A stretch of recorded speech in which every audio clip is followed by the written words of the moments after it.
let's state the fact that Israel does not control all of Israel anymore. 120,000 Israelis don't live in the north. The north is a kind of a battlefield with burning houses, burning fields, burning natural reserves.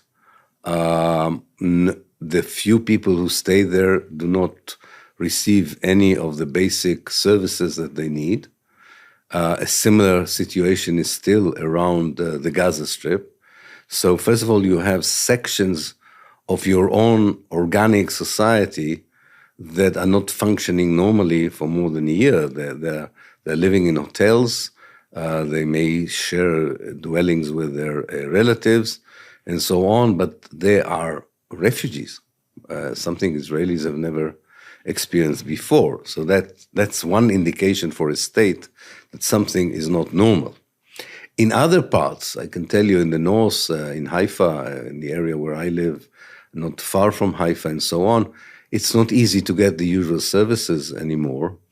But that might be temporary, maybe some sort of a political solution between Israel and Hezbollah would be achieved, and then maybe that part of the sense that the state is also not functioning in other parts, apart from Tel Aviv and Jerusalem, may change. I have to say this. But definitely in the last 4 months or so, the sense is that also these parts of Israel, so altogether we're talking now more than 50% of the state,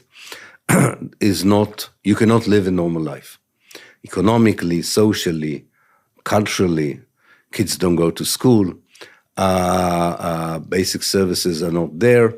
Every now and then they try to convince parents to go to send the children, but they're not totally feel safe, the parents, to do so. It's a very it's a state in a crisis. The vibe is a crisis, but again, I have to stress that it's very important to understand you really have two Israels.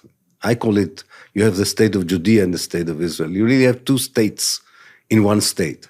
The state of Israel reacts basically normally to that situation. What is a normal reaction to a situation of war? Many people, first of all, leaving. That's normal. Many people feel depressed and traumatized. That's normal. Many people hope that the end of the fighting is near. The state of Judea rejoices. This is Armageddon.